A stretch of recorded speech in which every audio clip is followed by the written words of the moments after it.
There's a moment early in Halo Combat Evolved where you step outside for the first time, and above you is an impossible ring curving up into the sky, bending back over itself until it disappears into the daylight behind a cliff. An enormous cliff that itself is within a canyon split by a river becoming a waterfall.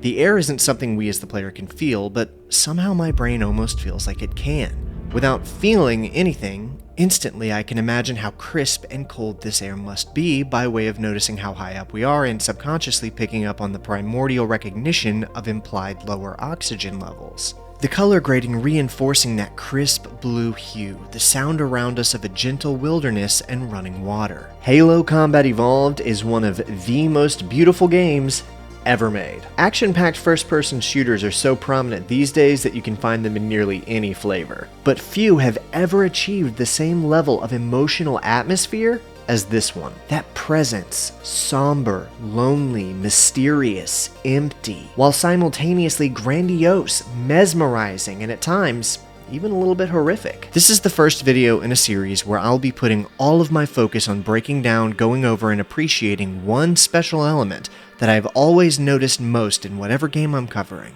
How it looks, how its visuals feel, and more importantly, how they make us feel. This is the aesthetics of Halo Combat Evolved.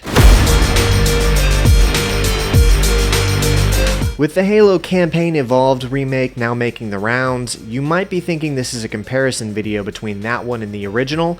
I'm just going to tell you right now it's not. I did release a video about that on my second channel though, where I go over my thoughts on the differences between the two games aesthetically, if that's what you were interested in. This video, however, is all about appreciating how special the original game's aesthetics actually are. The footage used in this video will mostly be from the MCC PC version of Combat Evolved, but there will also be some from an emulated ZEMU version to show something closer to how it looked on release. Across Halo CE's 10 levels, and its 13 base 19 total multiplayer maps, this game offers up some of the most visually eclectic, creative, expressive, and outright gorgeous environments you'll ever find in a video game of any generation.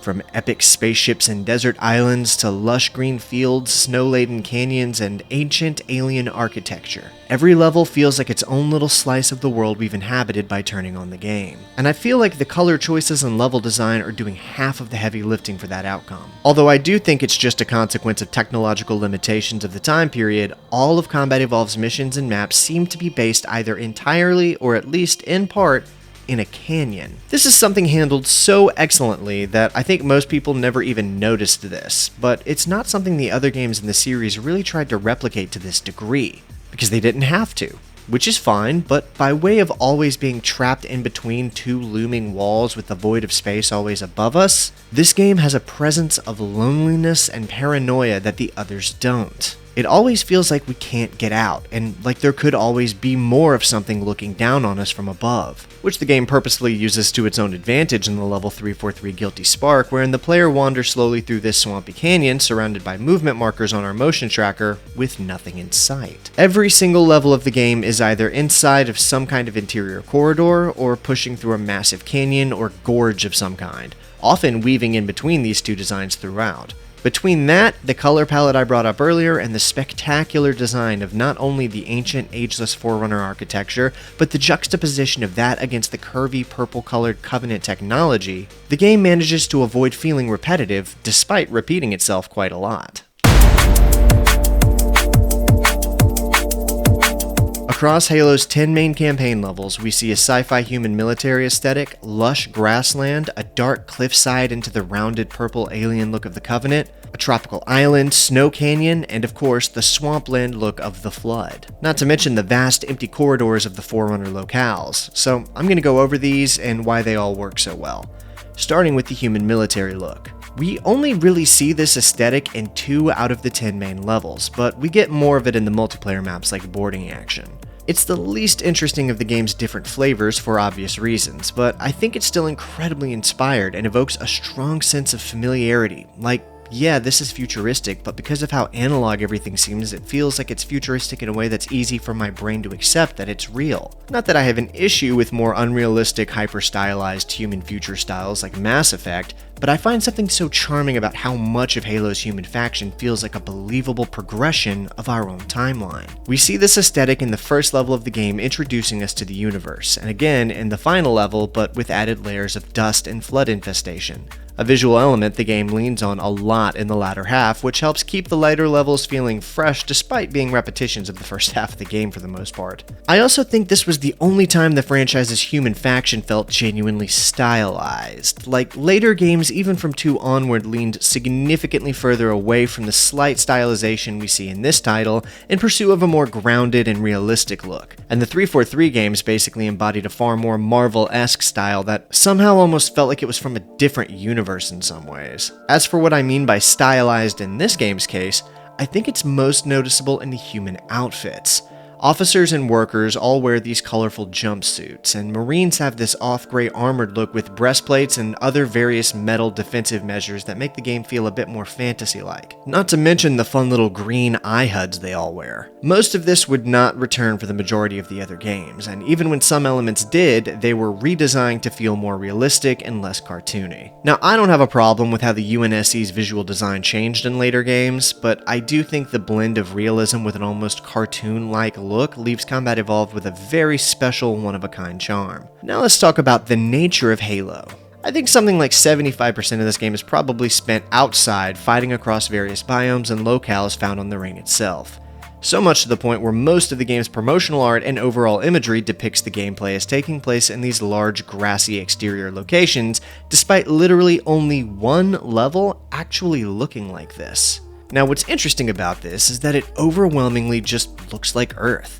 The grasslands, rocky areas, tropical islands, and even the snow canyons all just look like any place you'd find on Earth. There were originally plans to include alien fauna, which we know from early gameplay clips and in-game models, but none of them actually made it into the final game, which strangely added to the lonely mystery of everything in my opinion. I even prefer this game having no wildlife. If you walked out of that first escape pod and saw alien animals moving around, it would change how that first exposure felt entirely. Instead of feeling like something was off and isolated, in spite of standing alone in such a large open space, you'd feel more like you just walked into something like Jurassic Park. It wouldn't have felt as mysterious and isolated. Now clearly, this was the result of the game's development and not a deliberate atmospheric decision. But I actually think that the result of having no fauna present in the game is inarguably beneficial to its overall atmosphere. Because like I've been saying, playing this game, even if you're running co-op, has this kind of inherent cold isolation feeling going on. Like you've just stumbled upon something ancient and abandoned, free of living creatures of any kind, which actually would have made sense in a way given that any living creatures could have been food for the Flood had they escaped. So maybe the ring being empty of mammal life would have made sense. If you couldn't tell, the lonely atmosphere of being on an empty Halo is one of my favorite things about this game. But there's a few more very distinct aesthetics I think contribute so much to the uniqueness of Halo's world, and the most prominent of them I'd say are the Covenant. The amount of character the Covenant's visual design adds to the world is pretty much self-evident. First off, the fact that they're made up of such a large variety of different alien races, all of which look drastically different from one another, is already a spectacular decision on Bungie's part. But then every enemy is also colorful too. More than half of this game's color seems to be from the Covenant alone, almost the opposite of the rigid analog design of the human visuals.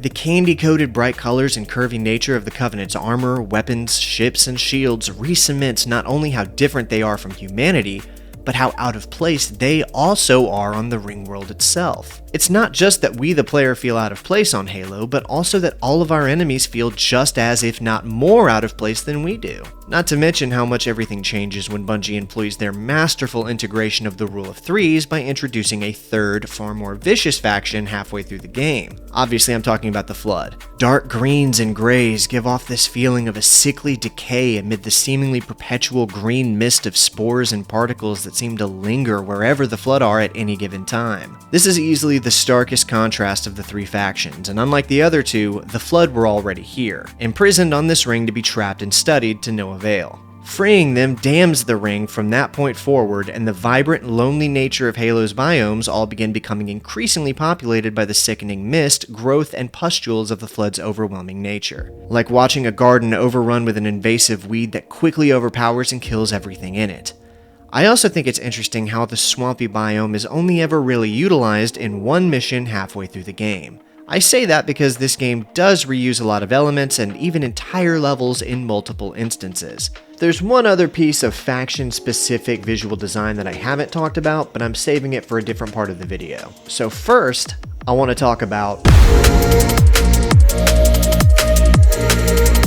Bungie's writers and artists, most notably Joseph Staten and Jason Jones, were avid science fiction fans, and some of their favorite sci-fi provided the foundation for Halo's universe and scale. Looking first at the literary side of things, Larry Niven's Ring World is the most obvious and direct visual and conceptual influence for the Halo ring itself.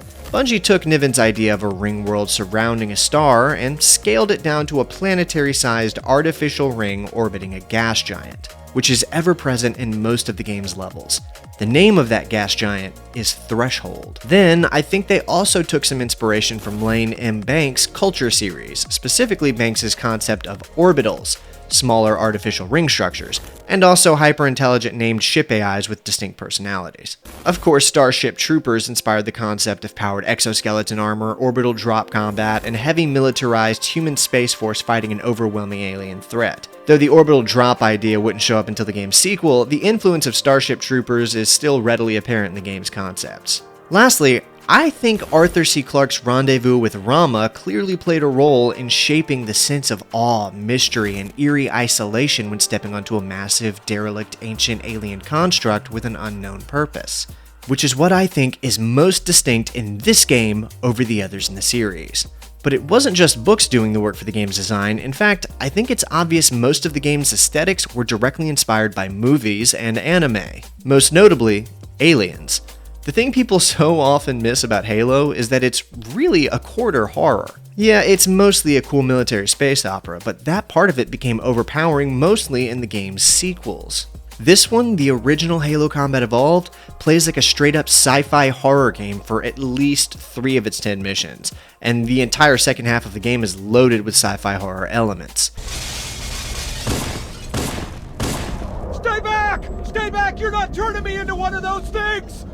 I'll blow your brains out! Get away from me! Not to mention the visual design of the Marines, the Pelican dropship, and even Sergeant Johnson himself are all directly inspired by Aliens. I would also say that the retro-futuristic feeling of the UNSC, the motion tracker UI, and the atmosphere of the level 343 Guilty Spark all feel inspired by the original Alien film. Then there's the extreme body horror of The Flood, which feels like it was inspired by John Carpenter's The Thing. Bungie clearly wanted to disrupt the power fantasy of fighting the Covenant by trapping the player in claustrophobic, parasitic horror environments.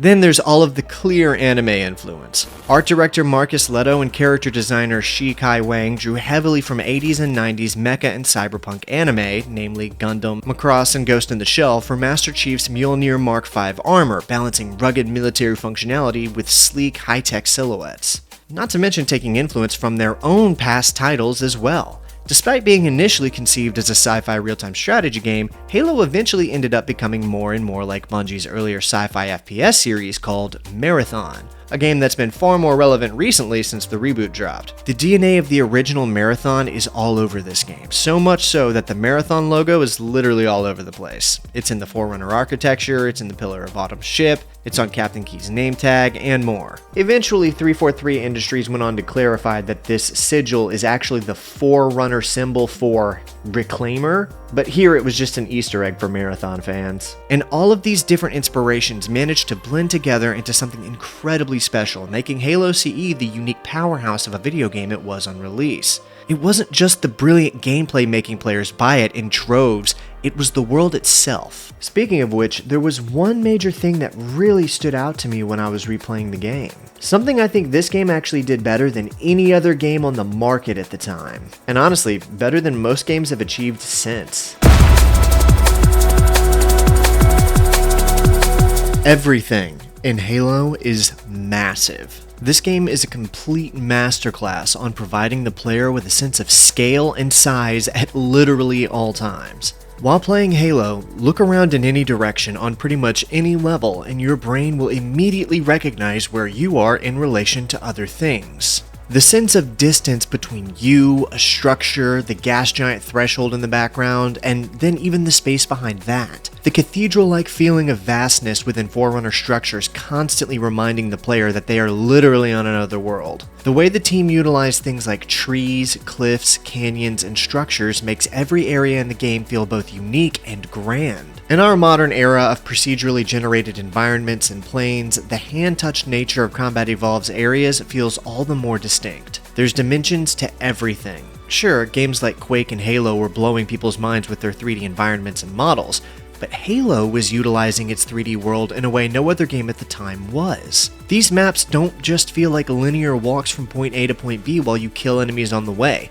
They feel like an interactive painting that you're getting the chance to explore. This is because of how well every single area utilizes its space to achieve a sense of depth. Even the fact that these temple structures fire massive blue energy shots into the sky draws our eyes to see the layers of things in front of us, constantly reminding us of that depth. Look at this scene from level 3, where we can look up and see the cliffside of the canyon, then the Covenant ship, then the gas giant, and Halo itself. The sheer level of depth provided anywhere you look in this game is incredible. It's even true in interior areas, with brilliant use of verticality, arches, support pillars, and ornate decorations all adding dimension to every single area you're in. I was constantly amazed at how many times I would look in a random direction and see such fantastic displays of perspective across every area in the game. A hugely iconic contributing factor for the reason this game is able to achieve this so consistently is the visual design of the Forerunner architecture. It's cold, simple, and enormous. There's detail where it counts, but because of technological limitations, much of it feels very blocky and minimal, which severely reinforces how ancient everything feels. Like you're the first living creature to set foot in these comatose, weathered steel chambers in centuries. And with the exception of one specific level, it's always used very tastefully, interwoven throughout the ring's natural environments, ever present but not overbearing. The exception being the library level, but even that mission still benefits from its sheer scale and size. But that's not all Halo nails in its aesthetic.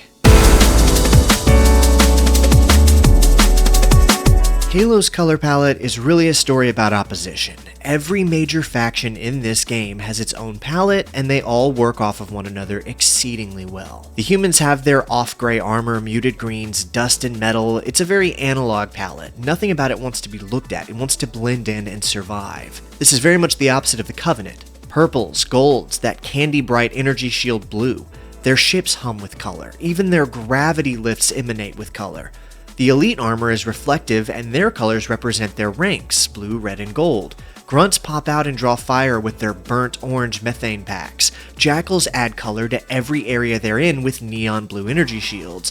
And of course, the Hunters are iconic with their orange weak spots in between blue armor and battle-damaged metal shields, all constantly signaling their presence in any environment, fearful of nothing, never trying to hide. And that's the point. They don't belong here any more than we do, but they look like they own the place anyway. Then there's the Forerunner architecture sitting underneath all of it with its cold blues and ancient bronze, lit from within by something that's been humming for thousands of years. That specific set of blues we always see in Forerunner locations manages to contrast super well against the massive spread of dull, ancient gray. One color we rarely ever see being used, though, is red. It's actually so rare in this game, which makes it stand out all the more when it does show up. Certain sigils are red, then there's some red lights here and there which indicate warning, like something has gone wrong, and the occasional red armored elite. But the rarity of this color makes it feel all of the more out of place when human blood is seen splattered against the usually gray and blue Forerunner chambers in 343 Guilty Spark. And when the Flood arrive, the color itself starts to rot. Sickly greens, bruised purples, a haze that eats the clarity out of every environment it touches. By the time you're deep into the back half of the game, even the Human and Covenant palettes you've gotten used to start getting infected by it. Literally, visually, everywhere. What's brilliant is that Bungie never needed a HUD marker to tell you who you were fighting or where you were. The visual design alone does it, and the color decisions do so much of that heavy lifting. You can easily discern from color alone whether you're around humans, Covenant, Forerunner ruins, or the Flood. Now, I don't think Halo's aesthetic is flawless though. there are some areas where it stumbles. The most notable visual misstep in the game, in my opinion, comes from the most notorious level in Halo, the library. I brought this level up earlier as the one exception to how tastefully Bungie used Forerunner architecture throughout the rest of the game. Everywhere else, those cold, blocky interiors are reinforcing scale, reinforcing age, reminding you that you're walking through something that's been standing for centuries. The library takes that same exact visual language and just repeats it. Corridor after corridor, room after room, the same cathedral-scale awe that felt overwhelming an hour ago starts to feel like padding by the third identical hallway. And I think that's kind of the risk with a game this saturated in atmosphere.